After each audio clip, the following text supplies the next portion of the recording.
कहा जाता है कि हार का डर सामने वाले की बौखलाहट में नजर आ जाता है।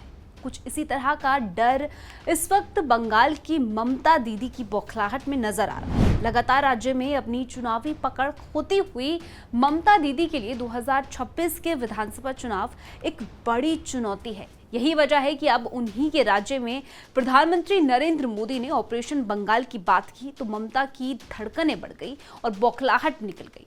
अगले ही पल ममता बनर्जी ने पीएम मोदी पर धावा बोलते हुए बिहार के साथ ही पश्चिम बंगाल में विधानसभा का चुनाव करा देने की चुनौती दे डाली। लेकिन आखिर चुनाव को लेकर ममता दीदी की इस बेचैनी का कारण क्या है, आपको इस वीडियो में अच्छी तरह के समझाएंगे।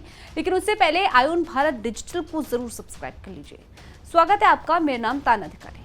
इस वक्त पश्चिम बंगाल में पूरी तरह से चुनावी माहौल बना हुआ है। राजस्थान और गुजरात के बाद बिहार पहुंचने से पहले पश्चिम बंगाल में जैसे ही प्रधानमंत्री नरेंद्र मोदी की रैली खत्म हुई, ममता बनर्जी ने प्रेस कॉन्फ्रेंस बुलाकर पीएम मोदी पर पलटवार किया। पश्चिम बंगाल की मुख्यमंत्री ममता बनर्जी ने पीएम मोदी पर ऑपरेशन सिंदूर के नाम पर राजनीतिक होली खेलने का आरोप लगाया और लाइव डिबेट से लेकर आज ही पश्चिम बंगाल में विधानसभा का चुनाव कराने की चुनौती दे डाली। उनकी इस बौखलाहट के पीछे की वजह आपको बताएंगे, लेकिन उससे पहले पीएम मोदी ने अपनी रैली में ममता बनर्जी और टीएमसी पर क्या कुछ कहा, ये जान लीजिए।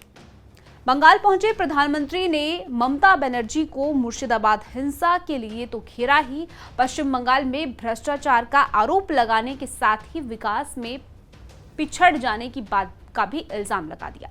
सीधे सीधे तो नहीं, लेकिन अपनी स्टाइल में मोदी लोगों को ये समझा रहे थे कि जब तक डबल इंजन की सरकार पश्चिम बंगाल में नहीं आती है वहां कुछ भी नहीं होने वाला है।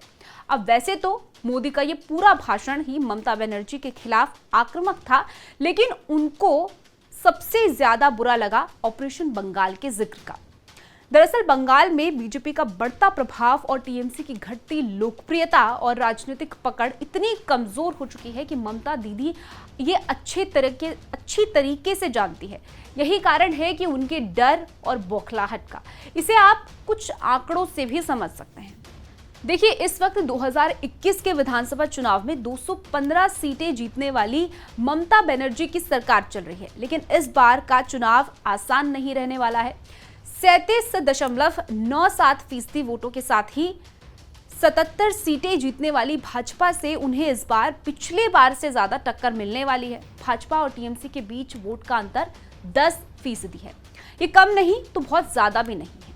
हाशिए पर जा चुके कांग्रेस और लेफ्ट की थोड़ी सुगबुगाहट और भाजपा का पावर पंच वोटों के इस अंतर को कम कर सकता है, और अगर ऐसा हुआ तो उनकी सीट के डगमगाने का खतरा है। यही कारण है कि ये आंकड़े दरअसल ममता दीदी को इस बार के चुनाव के लिए डरा रहे हैं। ममता बनर्जी अच्छी तरीके से जानती है कि राज्य में लगातार हिंदू विरोधी छवि से उनकी पार्टी की राजनीतिक पकड़ डैमेज हुई है, और वक्फ के नाम पर बंगाल में जिस तरीके से हिंदुओं को टारगेट किया गया, उनकी हत्याएं हुई, बीजेपी इसे पूरे चुनावी मुद्दा बनाने में लगी हुई है, जो ममता बनर्जी की पार्टी को बड़ा नुकसान पहुंचा सकती है। हालांकि ममता अपनी जीत के प्रति आश्वस्त है और उन्होंने एक बार फिर से खेला होबे का नारा दिया है। बहरहाल बंगाल का ये खेला कोई बदलाव लाएगा या सत्ता की पटकथा के किरदार वही रहेंगे जो आज हैं, इन्हें 2026 का चुनाव बहुत कुछ तय कर देगा। फिलहाल इस स्टोरी में इतना ही।